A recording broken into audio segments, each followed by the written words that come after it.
Imagine that right now, as you're watching this video, an object the size of a small city is racing over your head. It's moving at no less than 65 kilometers per second. It came from another star system. On December 19th, 2025, at 14:27 UTC, it will make its closest approach to Earth, closer than any interstellar object in recorded human history. But here's the question that makes astronomers around the world feel their blood run cold. What if this isn't a comet? What if it's a device that has been observing us for 160 years? And tomorrow is the day it must decide to upgrade us or to shut us down forever. Tomorrow, millions of people will scan the sky for a bright point in the constellation of Leo. Thousands of videos are already flooding the internet. How to see the comet of the century? The green tail brighter than the moon. But no one is talking about what might actually happen. Today, I'm going to tell you what isn't being discussed even in the closed channels of NASA and ESA. What keeps leading astronomers waking up at night in a cold sweat. Something that could very well make tomorrow the last ordinary day in human history. Prepare yourself. You won't be able to look away. December 19th, 2025, at 14:27 UTC, Comet 3I Atlas will reach its point of minimum distance from Earth, 269 million kilometers. This isn't just an astronomical event, it's a moment millions have been waiting for, from amateurs with binoculars on rooftops to professionals at the controls of Hubble and James Webb Space Telescope. The internet is already exploding. Thousands of videos with headlines like, "The Comet of the Century is approaching," "How to see the interstellar visitor with the naked eye," "The green tail of 3I Atlas shines brighter than the moon." People are sharing images from Gemini North, where the comet glows emerald with a cyan hue, its anti-tail stretching beyond the moon's diameter. XMM Newton has detected X-rays, the first time ever for an interstellar object.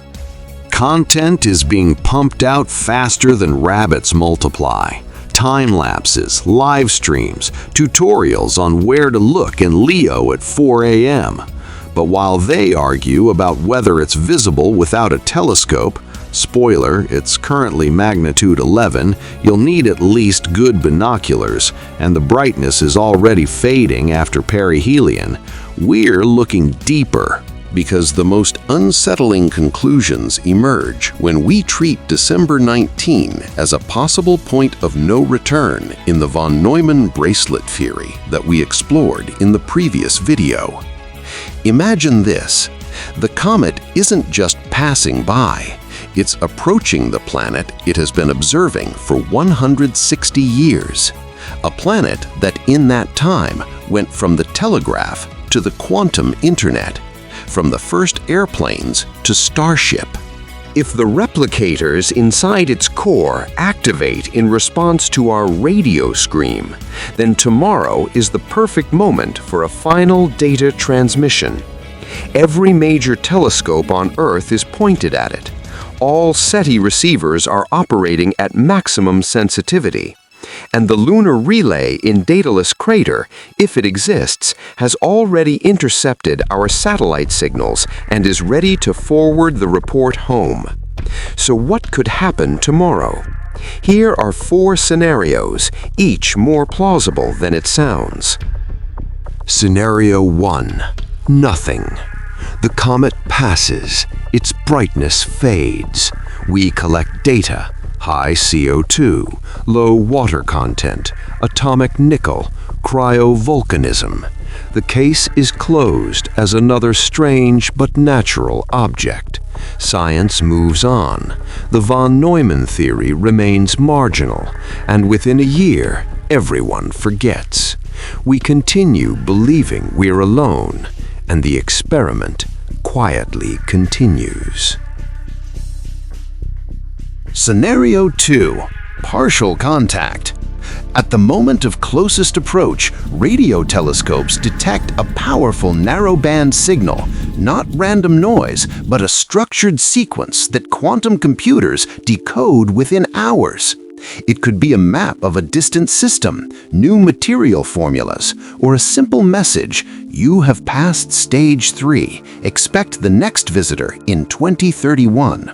An upgrade begins. Sudden breakthroughs in physics, medicine, energy. Humanity gets a boost, like a child being praised for good grades. We enter our galactic childhood. Scenario 3. Full revelation. The comet changes its behavior in front of millions. A sudden brightness flare not explained by sublimation. A split of the nucleus, just like in old archival footage.